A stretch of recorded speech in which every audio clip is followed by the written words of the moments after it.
Salutare fan LEGO! Astăzi este 5 mai și este din nou un fel de continuare a zilei internaționale Star Wars.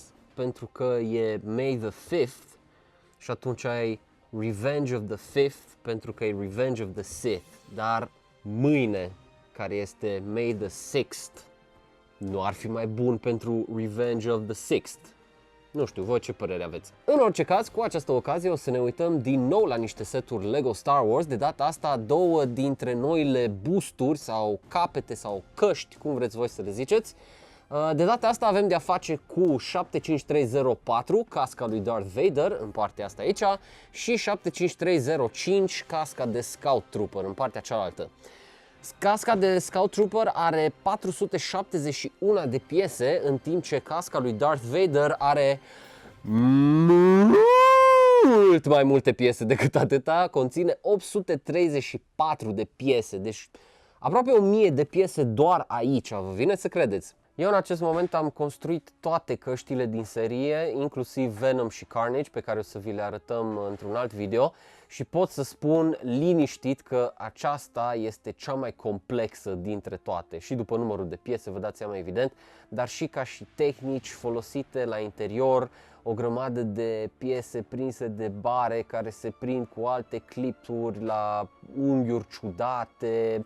Ai impresia că unele s-au îmbinat astfel doar din, cum să zic, din noroc chior, deși nu este așa, se vede că s-a muncit foarte mult la acest design, construit cu susul în jos, o grămadă de tehnici foarte, foarte interesante pentru acest set. Sunt sigur că celelalte căști din serie, fie că au fost Star Wars sau Marvel sau ce-or fi fost, nu au avut un buget de piese alocat atât de mare ca și casca lui Darth Vader, pentru că evident când vine vorba de un personaj atât de cunoscut, cumva mergi la designer și spui, bă, oricâte piese ai nevoie, numai să iasă bine.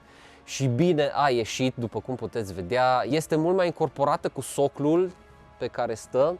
Eu vreau să fac un experiment cu capul lui Darth Vader și cu Baby Yoda. Cred că nu trebuie să vă zic mai mult, cred că vă dați seama ce vreau să fac.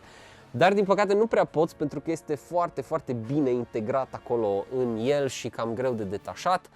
Cam așa arată și pe la spate, un pic mai simplist, într-adevăr. Probabil că aici au trebuit să facă anumite, cum să zic, reduceri ale bugetului de piese, dar, da, mă rog, oricum, asta este o piesă de expus undeva, nu prea se va uita lumea din spate la ea. Într-un fel, poate chiar economisește un pic de spațiu pe raft, pentru că dacă bine mi-aduc eu aminte, cumva gulerul ăsta se prelungea mai mult în spate. Dar, în orice caz, așa arată, are un print acolo jos, unde scrie Darth Vader, restul ce vedeți sunt stickere, adică aici pe năsuc, să zicem, și aici pe aparatul de respirat și de desubt chiar acolo, astea sunt stickere, singurul print aici. Și deși aș putea spune că la Darth Vader acele stickere sunt oarecum obligatorii, pentru că este un design atât de cunoscut și pur și simplu și cele mai mici detalii sunt esențiale, la Scout Trooper parcă nu-i cazul, deci voi îl vedeți aici asamblat cu tot cu stickerele puse acolo și în spate aici și pe partea asta și un design mic acolo așa, inclusiv sub vizor acolo și un picuț deasupra nasului. Eu sunt de părere că dacă le-ați lăsa astea deoparte nu ar fi afectat look-ul chiar așa de mult. Dar mie îmi place sincer mai mult cum arată acest cap, n-am nimic cu Darth Vader, dar pur și simplu îmi place cât de bine le-a ieșit chestia asta cu vizorul peste cozoroc, de fapt, e un fel de cozoroc peste vizorul principal.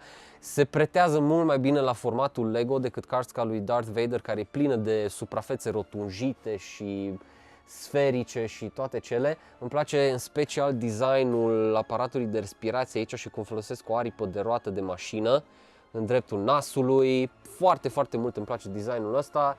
Cred că dintre toate căștile Star Wars, ăsta și casca pilotului de TIE Fighter sunt preferatele mele în momentul de față. La fel, print aici jos, restul, cum am spus, sunt toate stickere. Ups! Așa. Acestea sunt cele două căpățâni noi de la seria de boosturi LEGO Star Wars. Sper că v-au plăcut, le găsiți în magazinele certificate LEGO și online pe brickdepot.ro.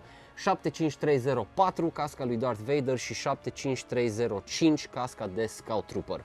Eu vă mulțumesc foarte mult că v-ați uitat la acest video, ne vedem la următorul și până data viitoare, spor la construit!